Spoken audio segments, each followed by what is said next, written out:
This EFL Cup semi-final picks edition of the Premier League Gambling Podcast on the Sports Gambling Podcast Network is brought to you by Kalshi. Make real money predicting sports. Kalshi is available in all 50 states and you get $20 free with the promo code SGPN.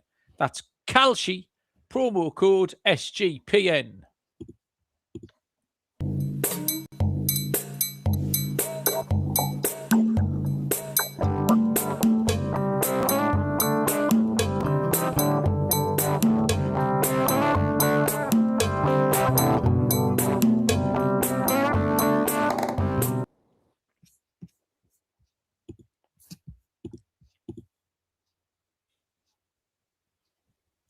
Welcome, everybody, to the Premier League Gambling Podcast on the Sports Gambling Podcast Network. My name is Malcolm Bamford, coming to you from Newcastle upon Tyne in the northeast of England. Today is Monday, January the 12th. We are here to have a look back at a busy old weekend, fun weekend of FA Cup action before we turn our attentions to the biggest trophy in world football, the holders of which Newcastle United will play this week. AFL Cup semi-finals Tuesday and Wednesday. I've got a little bit of AFCON.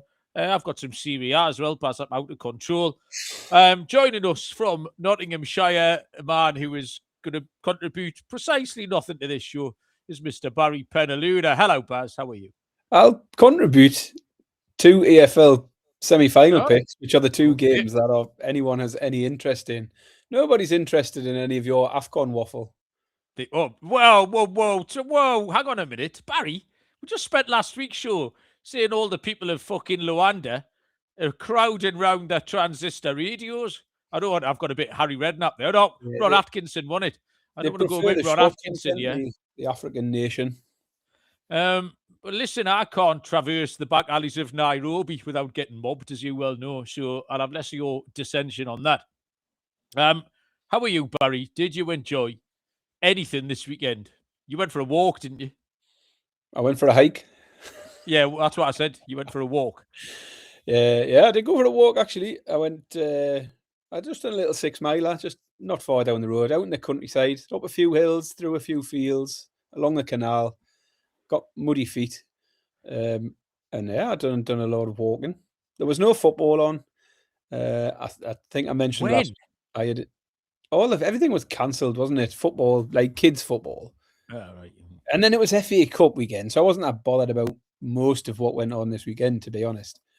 So yeah, I went out on Saturday with a walk that intended to get me home for 3 o'clock for the Newcastle game, so I pretty much missed everything else. I mentioned last week, 10,000 steps a day in January is the goal. And Saturday and Sunday, I got 20,000 steps. It's good, isn't it? Can you bank them? Can you offset them? No, I've still got to commit. I'm still committing to 10 every day. So I'm not. Although my average is now up to about 13,000, I've still got to do 10. I didn't fancy it today because my legs were killing after doing 40,000 over the last 2 days. But I've chalked in another 13, so it's all going well. I feel like I've been on some sort of sponsored football watch because Bob had football on Friday night. So I got home about 9 o'clock, got home half-time, Wrexham Forest. And since then, I never left my arse. And by the time I was getting up in the morning, you know me, Baz, up with the Larks, 10, 11 o'clock in the morning. It was pretty much FA Cup time immediately, like Derby Leeds kicked off at 12 o'clock. So I've sat there, and there's just been... And I felt obliged. I'd watched so much, it then became a bit of a challenge. I was like, right, come on. Have you got another one in you? Have you got a 5 o'clock game? Have you got Charlton-Chelsea? Then all the way through to Sunday night. So I've watched an absolute ton without moving. I beat a 5-a-side tonight for the first time in ages. Didn't go most of December because I was working and stuff. And the weather's been horrible, so it's been cancelled. But I've gone back tonight for the first time, and my legs feel like someone else's legs right now. I feel like I've come home I've picked up the wrong legs. I don't know whose they are, but they're not fucking mine. I made a world-class save, Barry, to win the game with the last kick, using both testicles and the entire length of my penis. I'm like, sometimes you get one in the balls, but I managed to hit everything. Nah, shut up, Baz. Like, it knacks. And sitting here now, It's almost harking back to the good old days of the giant weeping wound, which dripped into that bucket for the majority of January 2023. People like to hark back to that.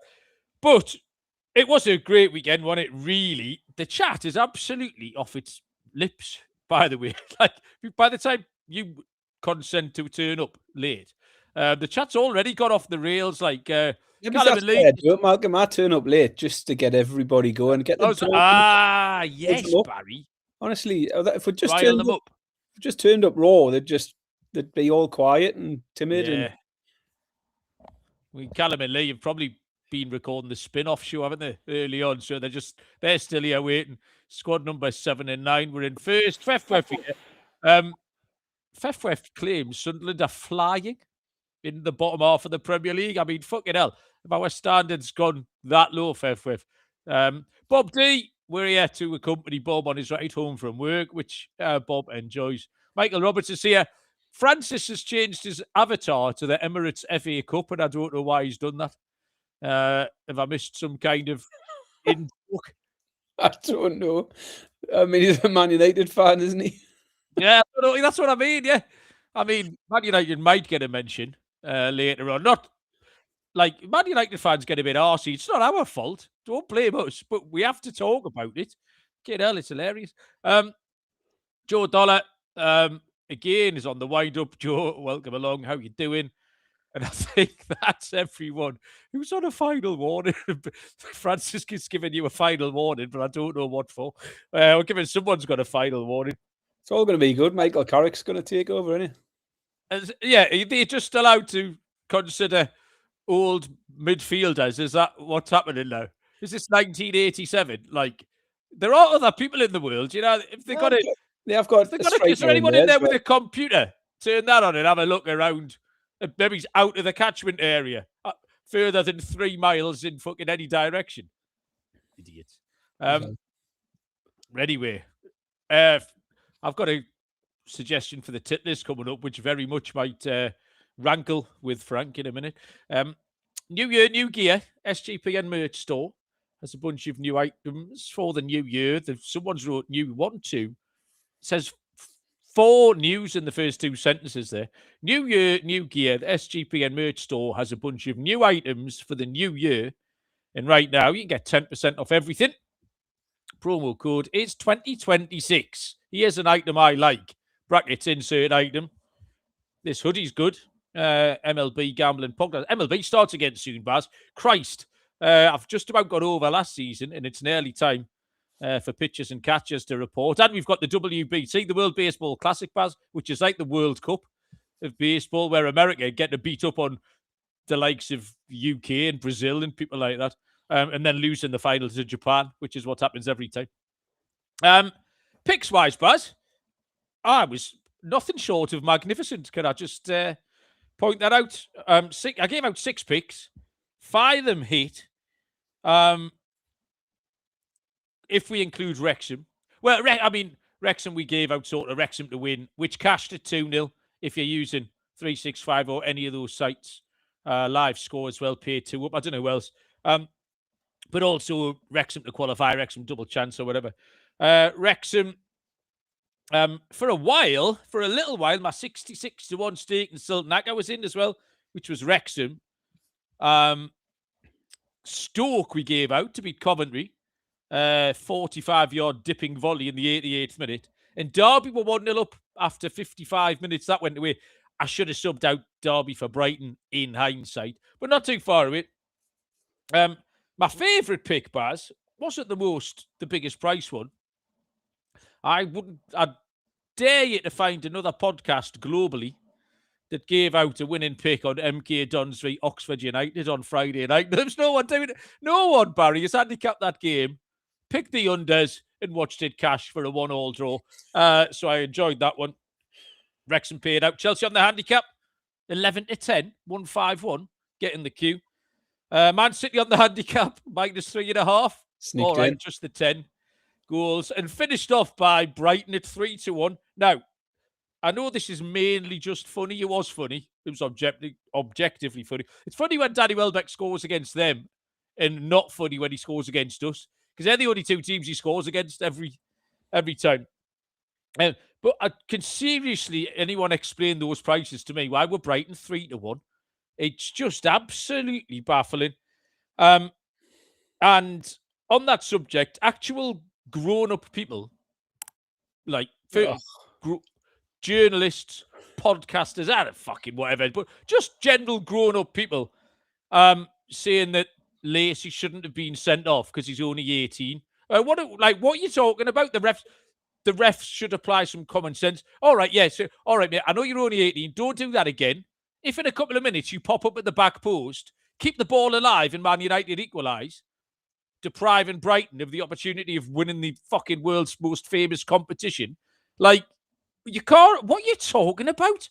Fucking hell. And what it does is completely offsets anyone who's trying to ask for consistency on a weekly fucking basis. I don't know these people, but it didn't seem just to be a normal knobhead. There was quite a groundswell of opinion that said because he's only 18, you shouldn't send him off. It wasn't even just Man United fans. It was like general football pages on social media that were coming out with the same line about, give him some leniency. Bless him, he's only a young lad type of thing. Who cares? Like, he needs a fucking lesson because he's obviously picked up some bad habits in the youth team and maybe he got away with it. But what if he'd scored or set up an equaliser after? Yeah, exactly. What are you on about? I even saw people saying, when was the last time we ever saw anyone get sent off for dissent? Every and time. I felt like saying, Jack Grealish 3 days ago. Yeah. Like, literally, we've just seen it. Like, they're talking as if it never happens. How many times have we seen it happen? Loads. Just grow up, silly boy. Yeah, I didn't enjoy any of that. I did, Barry. Controversial. We'll get onto it now. Shea Lacey, tit list. And I'll tell you why. You can shake your head, but there's something that I just didn't get right. I understand what happened. It's not a problem. However, he then puts his apology on the socials. I haven't seen that. Right. You see? You haven't? No. So he puts his apology on the socials, which is fine. He says, sorry, shouldn't have done it. My bad. I learned from it, however. But underneath, with that little statement, he's included 3 photographs of him doing it and then getting sent off and then putting his shirt over his head. And I don't understand why the photographs are there. What we demonstrate, it's like reveling in the drama of it all. Yeah, do you know what I likened it to? I was driving about this afternoon, right? My mother and my sister, when I was a teenager, used to fight like fuck all the time. Just like all mothers and teenage daughters do. Not a problem. However, whenever my sister would cry, right? Like she wanted to go on the back of a Greek fella's moped or something like that. Like general, that sort of... Whenever she would cry, she would always look at herself in the mirror, right? And my mother would say, she enjoyed the drama of the fight so much that she would look at herself in the mirror while she was upset. And that was the vibe I got from him posting those 3 photos of him with his shirt over his head and going down the tunnel. Like, what's it achieving? We might not put it on the tit list. I mean, the chat's revolting about me putting this 18-year-old boy on the tit list. So we probably shouldn't do it, Baz. Is that fair enough? Fair enough. It's a warning.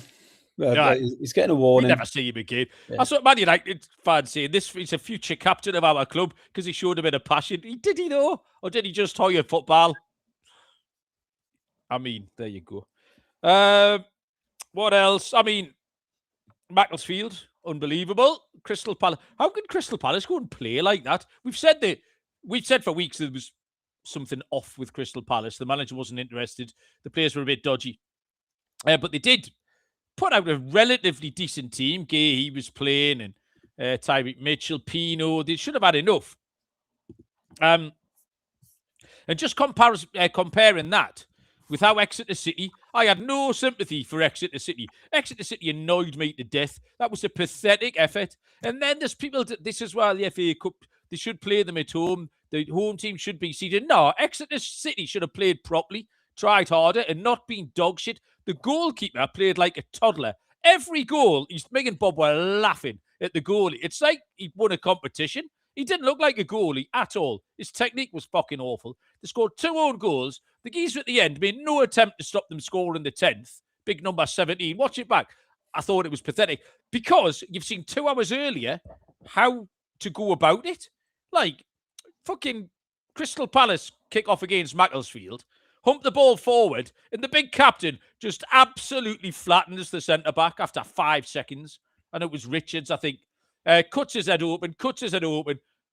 Like, war, absolute mayhem, war. The same bloke who scored with a bandage dead 20 minutes in. And that's what they did for the entire game.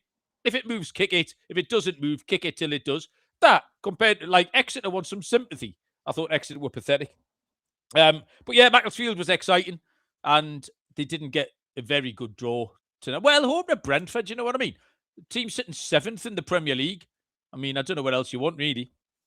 Cup draw was largely dog shit for Newcastle away at Aston Villa, which is a problem because we never, ever, ever, ever, ever win away at Aston Villa. So we'll need something to go our way. So that was mildly disappointing, Baz. I feel like I talked a lot there. Have you got any thoughts on your picks? The rest of the my picks on the face of it don't look great, but like you, I cashed Wrexham as a 3-1 winner when they go 2-0 up. So, you know, we'll claim that.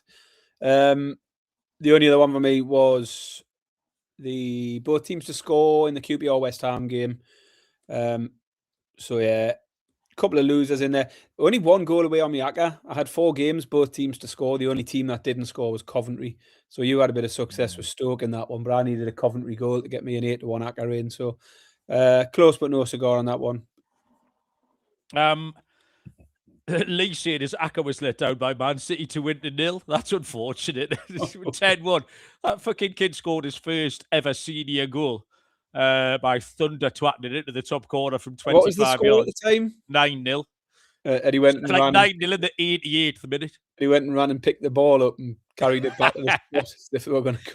Yeah. I seem to get a bit stick for that. Someone had said, what is he doing picking the ball up to carry it back to the halfway? And someone's like, what do you want him to do? Like, he can't celebrate because they're 9-0 down. Like, he probably just didn't have a clue what he was supposed to do at that point. Like, you know, he was probably... No, I didn't mind that at all. I mean, really, eye catchers. We went through the Brighton price was ridiculous. And there's nothing to say. Man United weren't eye catchers again because I watched it and they did what we expected them to do. So I'm loath to put them in. Everton, I wanted to mention, just because we talked last week about Barry and Beto being an absolute pony, and their penalties, fucking hell, were totally atrocious. The penalty Everton got was an awful refereeing decision. Been quite a lot of talk about VAR. And even then, obviously that would have been overturned and stuff. But we're sitting here now, the entire weekend's passed, no VAR. And like normally on a Monday, we do 10 minutes of refereeing bollocks. And have you got a refereeing decision to bring up this week? No, I mean, there was obviously a bit of a one tonight, wasn't there? But I'd just take it. I'd just take whatever comes. Yeah. Because I haven't watched anywhere near as much as you. But what I have watched, it's just been refreshing when a goal goes in to just know you can celebrate. Like, yeah.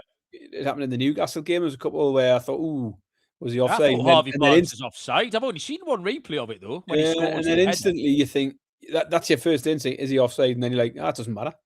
Flag's not up, doesn't matter. So, yeah, bring back Nova. Much better. Completely agree. Because it's not changed anything, has it? Like, there's nothing this Monday any different to a Monday with VAR. Do you know what I mean? If there was some incorrect decisions, fair enough. But it's not any different. And it's just better without it. So I've enjoyed the League Cup games. That Fulham, when Lewis Miley scored, I knew I wasn't waiting for a suspect foul on the goalkeeper. I wasn't checking both linesmen or whatever, or checking the board to see the screen to see what was going on. So yeah, enjoyed it. I was absolutely delighted with my picks. One of the team I want to mention going forwards, purely, this is apropos of absolutely nothing. Couple of I did 2 commentaries at the weekend. I did Burnley, Lee, on Saturday. They won 5-1. There was nothing in that game at all. It was perfectly even the entire game, except Burnley showed a lot of quality in the final third, and Millwall didn't. And that was the difference. But yeah, 5-1, plenty goals. Ashley Barnes still doing his thing up front for Burnley, aged 35, scored 2 goals. But yesterday, I did Fiorentina against AC Milan. And Fiorentina with a team I wanted to talk about, because often we'll get on to teams who I think are going to be worth following for a spell of time. Fulham have been a good point lately. If they won 5 of 7 or something at big prices, they're normally out with beat Chelsea at 9-4 last week. They're normally even money at least all right. So before yesterday, Fiorentina were third bottom, and they'd only won 3 games all season. But it's partly the recent data and partly what I watched yesterday. They'd won 2 out of the last 4, including a 5-0 home win against Cremonese. It looked like they turned it around again. Yesterday, they played AC Milan, who were 16 without defeat. AC Milan chasing down Inter at the top. And Fiorentina were just outstanding. You could tell why they've won 2 out of the last 4 games. They've got some good players. David De Gea is playing in goal, perfectly competent. Moise Kean looked really good up front. Goodmanson, the Icelander, on the wing. They were very good. They led 1-0. They've given away the most points from winning positions in Serie A. It was 18 points before yesterday. It's now 20 because Christopher Nkunku equalised in the 91st minute for AC Milan. But Fiorentina were top class. Like I said, they've won 2 out of the last 5. They were unlucky yesterday not to win. They're going to spend some money in January as well. They've just got players back. They're certainly they'll finish mid-table. I'm just looking on Sunday, they're away at Bologna. 13-5 plus 260. But I mean, it might not be on Sunday, but over the next few weeks, Fiorentina are a team that I think will absolutely be worth following. So that was just a little aside. One of the perks of me watching Weird Football. We got a new sponsor here. And it is Avo, which is spelled AVO. It's the best sports betting tool that helps you make a profit every time you decide to place bets. Bold claim. They do this by spotting arbitrage and plus EV opportunities for you faster than competitors. Keep you organised in one place. If you're new to arbitrage betting, you're finding opportunities in the market where you bet both sides and lock in a profit. The dashboard on there is really clean, so it's super easy to understand and use. And they also teach you how to use it with step-by-step video guides. Sign up, pick the sportsbook you use, and let Avo tell you how to bet and guarantee your profit. Check out the free Discord at Avo Official. That's AVO Official, and see the success that people are having for themselves. Get started now at avo.bet. The promo code is SGPN. Gives you $18 off. That's avo.bet, promo code SGPN for $18 off. And Kalshi, a real money prediction market, legal in all 50 states. You can trade tons of markets in sports, including NFL, college football, college basketball, NBA, NHL, tons of other markets too. New Kalshi customers get $20. Use the promo code SGPN. That's KALSHI, promo code SGPN. Right. EFL Cup semi-final is what we're doing. Semi-final first legs. Remember, these are 2-legged affairs. There's a game on Tuesday, a game on Wednesday. Both kick off at 8 p.m., 3 p.m. Eastern time. The first of which is Newcastle United against Manchester City. Newcastle are 11-5 plus 220. The draw 13-5 plus 260. Man City 15-13 plus 115. Trying to find a price to qualify, actually. Newcastle 7-4 to qualify plus 175. Man City 2-5 minus 250. First thing I did here, actually, was just look at the trends, these semi-final first legs over the last 10 years. I looked at that. Because in my head, they felt like they were unders, and I was right. Maybe 9 years, because I've only got 18. So, yeah. 12-6, under 2.5 goals. So that's a strong trend, isn't it? Including both first legs this time last year. Right. Can anybody remember, can you remember, Barry, who did Manchester City play in the 2018-19 semi-final? I've got no recollection of this. I can give you the final score. The first leg, Manchester City won 9-0 in the first leg. 2018-19. I'll give the chat a couple of minutes to catch up. This was a really weird game, Baz, because both sides appeal. I could make a case for both sides. Like if you just someone a challenge, if this was debating club, and you said, make me a case for Newcastle, you could do it. If you said, make me a case against Newcastle, you could do it. And the same for and against Manchester City. Like, it's absolutely wide open. Newcastle won 3 in a row, successful in the Cup against Bournemouth, like 3 in a row in the league, sorry, and then successful at the weekend against Bournemouth.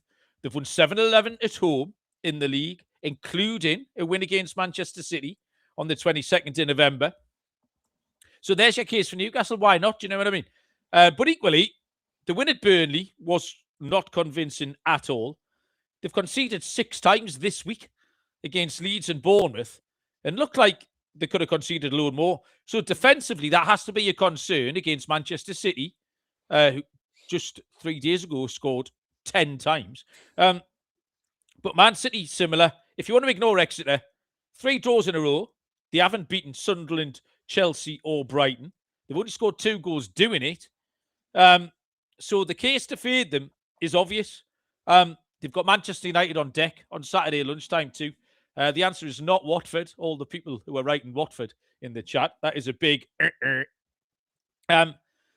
So there's a pretty standard pattern though, Baz, and I'm almost certain you might have picked this as well. I think Frank is in the chat on the same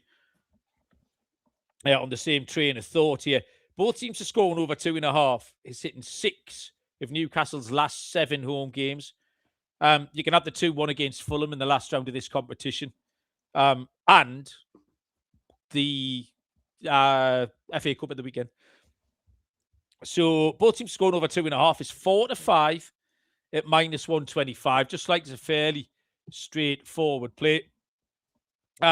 I looked for some value in a couple of other markets because we're only doing a couple of games tonight. City leading at half-time. City have been in front at half-time in 14 of the 21 Premier League games. And they're a big price here, 13-8 to lead at half-time. Fits with a trend. That's just a pure trend. Plus 162 for something that's hitting at a 66% clip is absolutely fine. And some player props. I looked at Harvey Barnes. Now, the only thing I'm not sure about is when Barnes will play, because I think he did all 120 minutes at the weekend. He played in that draining game against Leeds for fucking what seemed like 4 hours last Wednesday night. And Eddie Howe has quite liked using Jacob Murphy against Manchester City in the past.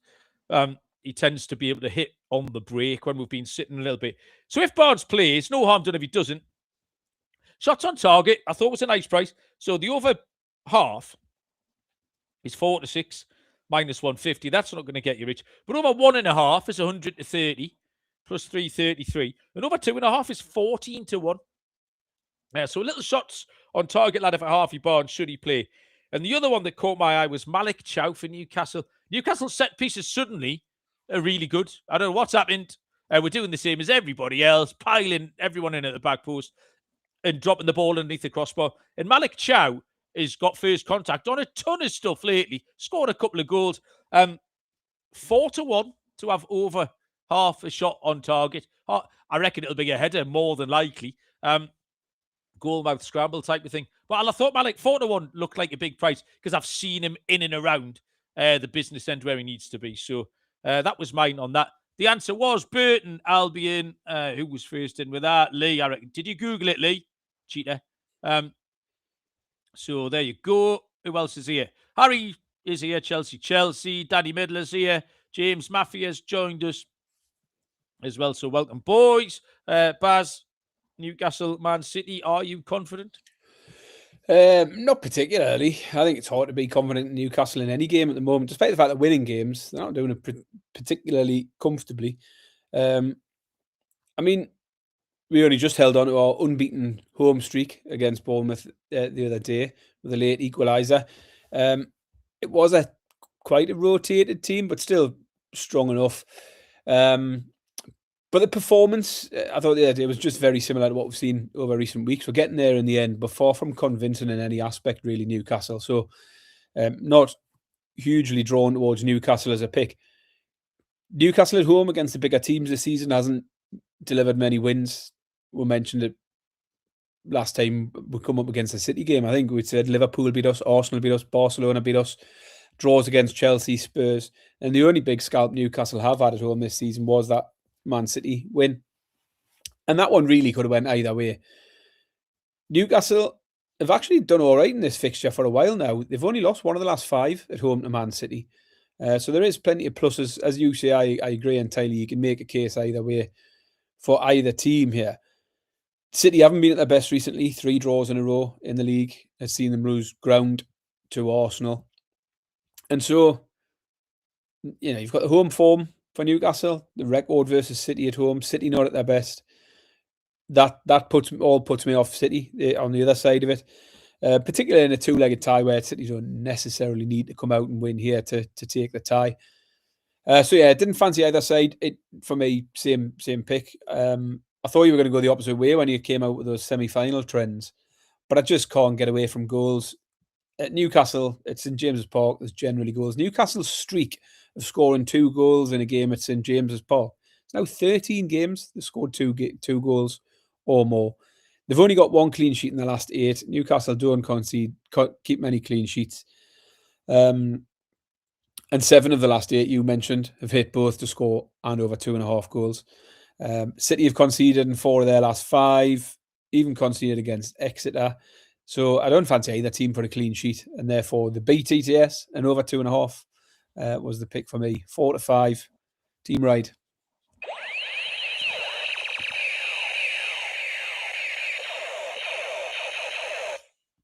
Didn't think I need that tonight, but there you go. Michael Roberts is here. Michael, welcome along.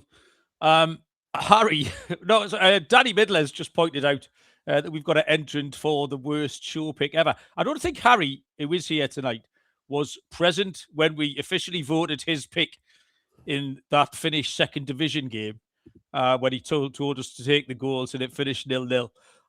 That pick was voted by everyone. There was thousands of entries. What was the line? It was like over 6.5 or something like that. Yeah. It was over 6.5, finished 0-0. So that pick was voted by everybody, Harry, in your absence, as the worst ever pick on the show. But Danny did point out that Lee told everyone to get stuck into Millwall at the weekend in that game that Burnley won 5-1. So I don't know. I mean, is that worse, or do we still think Harry's usurps it? I don't know. We had a couple of stinkers as well recently, haven't we? Yeah, but it's all right because we can just pass it on to Harry and he's got no right to reply, so it's fine. Yeah, it's still you, Harry. Fefwef points out Elder Keto was a good one. I think that's what started it off, actually. That's what started the discussion when I took Elder Keto plus 2.5 or something, and they got me to 1,000-0. So that's what started the discussion, and the vote landed on Harry. So it's still you, Harry. That's the good news. Chelsea were drawn away at Hull City in the FA Cup tonight, which is Liam Rossini going back to Hull. That's exciting, isn't it? But there you go. He looks good for a David Brent quote so far, just Rossini. Interesting to see what he does. Underdog is your home for pick 'em entries. You can win up to 5,000 times your money. Underdog is bringing the playoff magic all playoffs long. Every playoff weekend, who wrote this? Every playoff weekend, open the Underdog app to see what promos are waiting for you. Don't read that yellow bit. Underdog has a brand new offer for new customers. Play just $5 and get $75 in bonus funds. Sign up with the code PLGP. And Rhythm has crushed NFL this season, especially on props. Last season, they were even better in playoffs. 22-12 on reception props, 6-1 on pass and touchdowns. Brackets, wow. 9-4 on rushing yards, 2-0 on INT props, 21-13 on rushing attempts. Super easy to sign up. Run predictions off the house model or make your own and play with the sliders. Get in. If you're looking to go premium, use the promo code SGPN25. Download the Rhythm app for 25% off your first month. Download Rhythm, use the promo code SGPN25. Okay. Brackets. Wow. Wow, yeah. I So like it says. the brackets bit. Yeah, well, the word playoffs and the word new was repeated repeatedly. What's happening? Wednesday, Chelsea take on Arsenal. Been a little bit of line move. Not worth reporting, the line movement. Chelsea have drifted 20th of a point. Chelsea are 23 to 10 plus 230. The draw is 12 to 5 plus 240.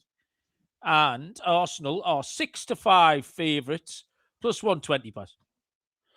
Yeah, this one I found a bit easier initially. I got to a pick quite quickly, but then I started doubting myself and finding reasons why I shouldn't take that pick.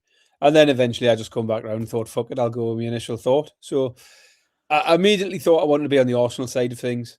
They aren't losing games. Chelsea aren't winning games. That's the simple form line here. Chelsea have now just got, in the league, Chelsea have won 1 of their last 9. It's relegation form, that. They've conceded twice in 4 of the last 5 games. They did pick up a win against Charlton at the weekend, but still couldn't pick up a clean sheet, conceding there. So I was drawn to Arsenal, and Arsenal goals in particular was the pick I was looking at. Over 1.5 team total for Arsenal is 11 to 10. And although Arsenal did blank against Liverpool last week, they scored 9 in the previous 3 games. So covered that team total in each of those 3. Getting back to full strength, I think you've got to be on Arsenal here. The concern, though, is Arsenal's approach occasionally. In these bigger games against bigger teams, they can be a bit cautious and a bit negative.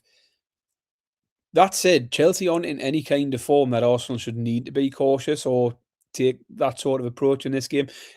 The other possibility, of course, is, we are in a 2-legged tie where Arsenal could just try and come out of this one unscathed, take them back to the Emirates where that, form is rock solid and get it done there. But I'm taking Arsenal to get it done in the first leg. And Chelsea are conceding enough. Arsenal are scoring enough. Arsenal team total over 1.5 at 11 to 10.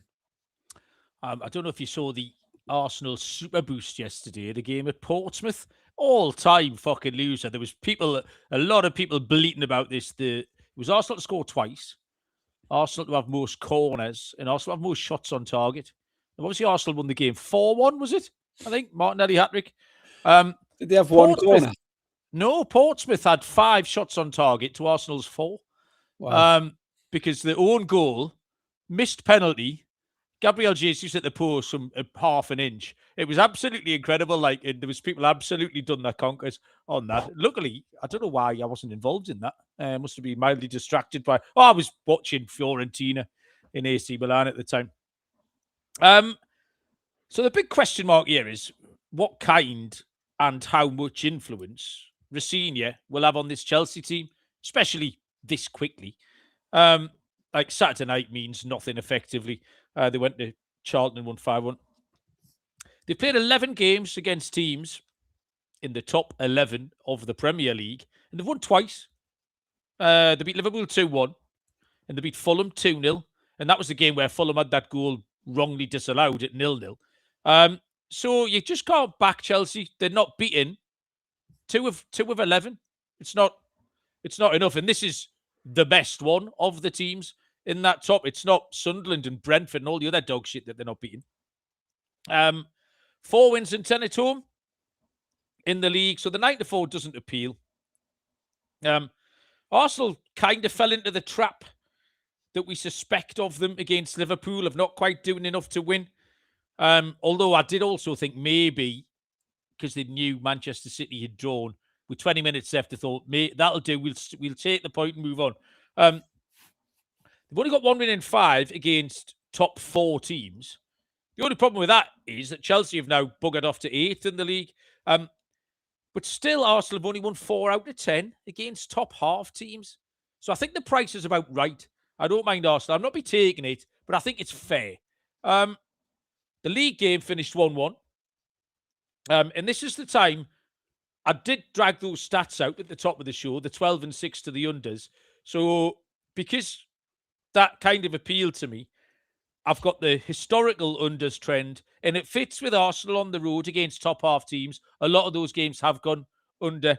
So under 2.5 is 9 to 10, which is minus 111.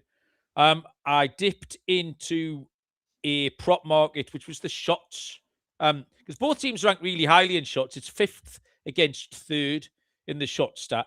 The line is 23.5. Now, if you compare that to 27.5 in the Newcastle match, I think it's off. It's a skew.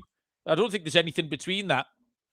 If anything, I would say the Chelsea and Arsenal shots should be at least on a par, if not higher, than the Newcastle-Manchester City game. So over 23.5 shots looks a really good bet at 5-6, minus 120. So there are my plays for them. We got loads of picks in the chat here. Joe Dollar's gone with the corner ladder. Michael Roberts has gone with the card ladder. 8, 6, 6, 5, and 6 cards in the last 5 games. So the line is 4.5. Kai Havertz to receive a card. Should he play? Cucurella's popular. I thought he might be suspended, but he got 1 game, which is so he's missed the FA Cup game. So he's back. So Cucurella, 2 fouls at 12-5, plus 240 with a mark, and Saka is Fref's play. I thought I would dip it, cross into AFCON as well, Baz. Not at length. Just made 1 pick, really. So the games are both on Wednesday. We're at the semi-final stage. Obviously, all of our big priced plays were dog shit. Congo were unlucky. We were meant to be live there. But this has really gone with form, this tournament. In a way, it kind of shows the progression of African football because there's less nuts things happening. Egypt were the only one who really booked the trend. Egypt beat Ivory Coast as underdogs the other day. So on Wednesday afternoon, Senegal, Egypt. And then Wednesday night, this should be a really good game, Nigeria and Morocco. And that's a game I'm going to have a look at here. And we've got 2 conflicting trends here. One is that Nigeria are absolutely full of goals. The other one is that Morocco haven't conceded any. The Nigeria team total is going to be the play. 5 games in this tournament. They've scored 2, 4, 3, 3, and 2. So they've scored at least 2 goals in every single game, 5 out of 5. Morocco have kept 4 clean sheets, but the standard of opposition they've been playing is considerably lower. And like I say, the better teams in this tournament are clearly the better teams. Morocco have played Cameroon, Tanzania, Zambia, Mali, who did score, and Comoros. Like it's Premier League Championship. Do you know what I mean? Nigeria are just mustard going forward. Osimhen's been great. Lookman's been great. Adams is another player who looks really lively. So the team total is 5-2. I just thought it was fucking a huge price. Like Nigeria scored twice with all those players. Or a little safety net, and I love this as well. Over 3.5 shots on target for Nigeria was 11-10. Thought that was a big old price. And the goalkeeper saves for the Moroccan keeper is not priced up yet. That would be another angle. So they were all kind of related. Just have a look and see what you think. The team total, shots on target, or the goalkeeper saves. Joe wants Mo Salah's just fucking. He scored the 3rd goal for Egypt again the other day, boiling my piss even 2 continents away.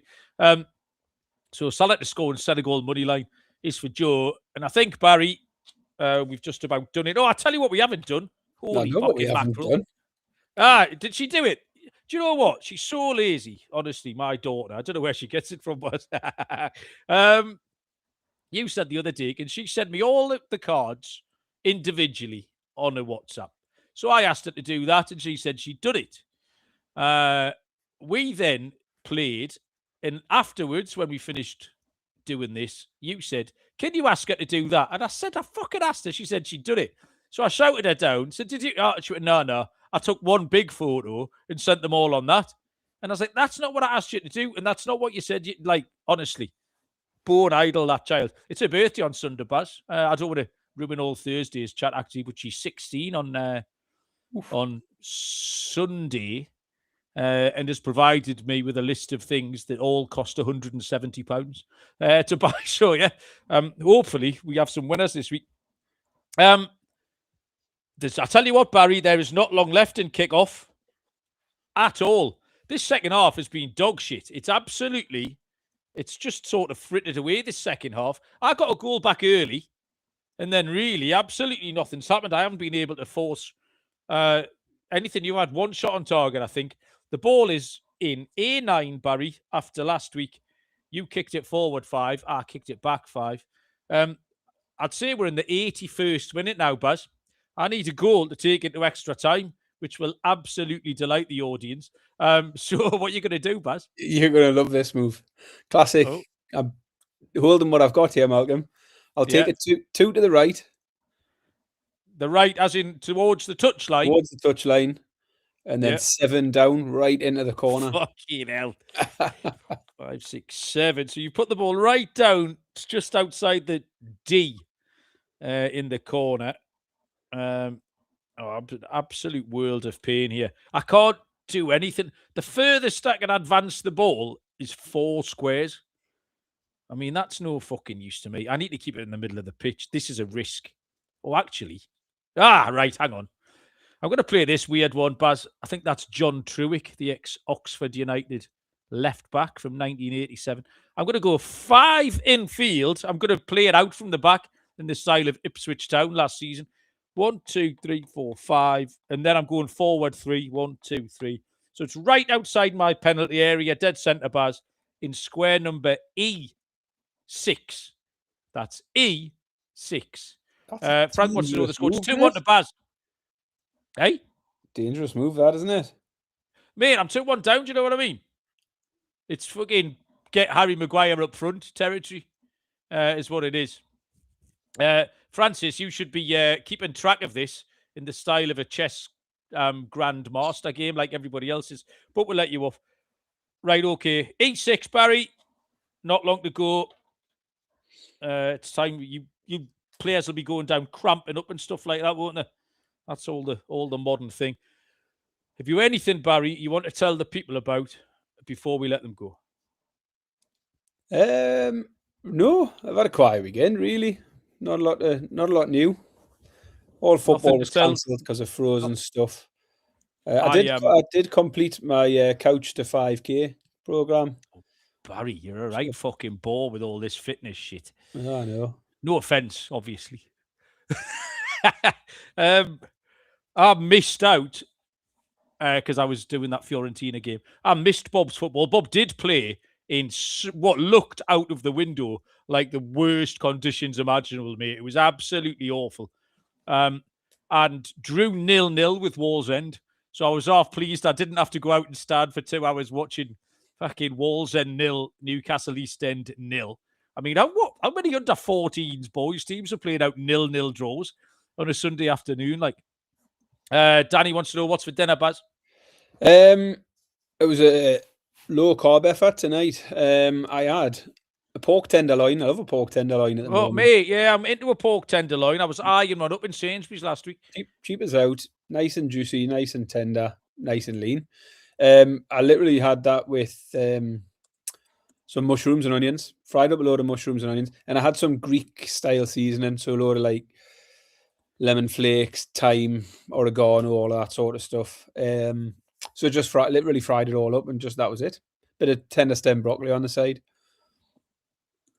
Very nice, Barry. Hope you enjoyed that, Danny. Harry pointing out that the Finnish league players would have been proud of Bob's 0-0 against Wallsend. Right, I think that's it then, Baz. Premier League back at the weekend. It's absolutely non-stop, isn't it? And then there's Champions League next week as well. Is there any good Premier League games this weekend? I'm just loading it up now. We haven't got a Friday night game. Man United, Man City is the lunchtime game. Would probably be seen as the highlight. Beyond that, it's fairly middling set of fixtures, really. It's very much a middling set of fixtures. Luckily, Baz, we've got time to work it out. Right. Cheers, everybody, for joining us. I hope you enjoy the footy over the next couple of nights. Sincerely hope Newcastle can pick up a result and something to take down to the Etihad in a couple of weeks. Thanks, everyone. We appreciate it. Cheers, Baz. Good luck with all your picks. Probably back on Thursday, but like, rate, review, set a reminder and all of that shite. And we will see you down the road. Cheers.